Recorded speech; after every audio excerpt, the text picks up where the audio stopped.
Dronët që shpërndajnë substanca kimike në re për të nxitur reshje shiu apo dëbore nuk janë një teori konspirative, por një teknologji reale e njohur si cloud seeding ose mbjellja e reve.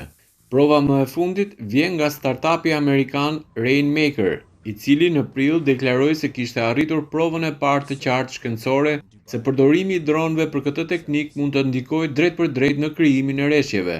Sipas kompanisë, u tregua se rreshjet e krijuara ishin rezultati ndërhyrjes njerëzore dhe nuk do të kishin ndodhur në të njëjtën mënyrë pa këtë proces.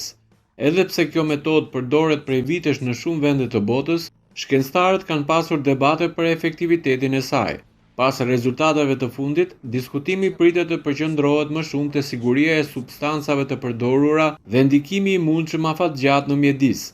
Mbi 50 vende në botë kanë përdorur programe për mbjelljen e reve për të rritur reshjet. Kina ka një nga programet më të mëdha në botë, duke përdorur dronë dhe avion për të mbuluar zona të mëdha. Emiratet e Bashkuara Arabe investojnë në këtë teknologji për të sjellë shi në zonat e thata të shkretirës, ndërsa në disa shtete amerikane përdoret për të rritur rezervat ujore.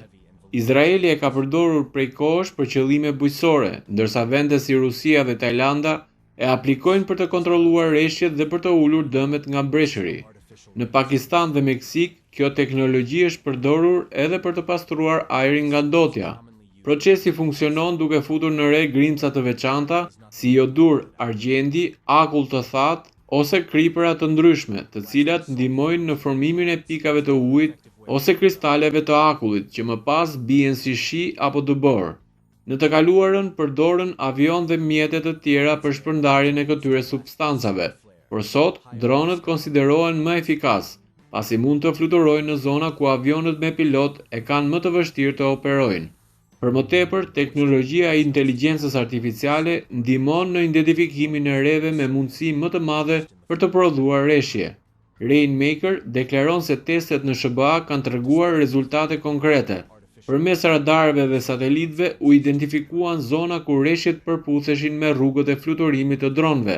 Sipas kompanisë, operacionet në Oregon dhe Utah kanë sjellë mbi 540 milion litra ujë të ëmbël. Kjo teknologji shihet si një mundësi e rëndësishme për përballimin e thatësirave, rritjen e rezervave ujore dhe menaxhimin e kushteve ekstreme të motit, ndërsa pritet të marrë më shumë investime në të ardhmen.